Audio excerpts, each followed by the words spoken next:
दोस्तों, अगर आपके मोबाइल के स्पीकर में कचरा फंस गया है और आपको साउंड सही से नहीं आ रहा है, तो आज हम इस वीडियो में देखेंगे कैसे उसको फिक्स करते हैं। सबसे पहले तो आप ऊपर यहाँ पे जाइए सेटिंग्स में। सेटिंग्स में जाने के बाद आप इस चैनल को सब्सक्राइब कर लीजिए।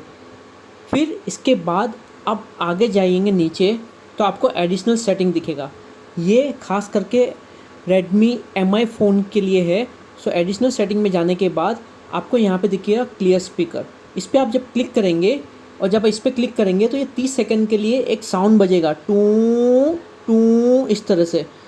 तो वो आपका स्पीकर में हवा फूकेगा और सब कचरा जो होगा उसे बाहर निकाल देगा। आप चैनल को सब्सक्राइब करना मत भूलिएगा और इस वीडियो को शेयर भी कीजिएगा अगर आपका स्पीकर सही हो गया है तो।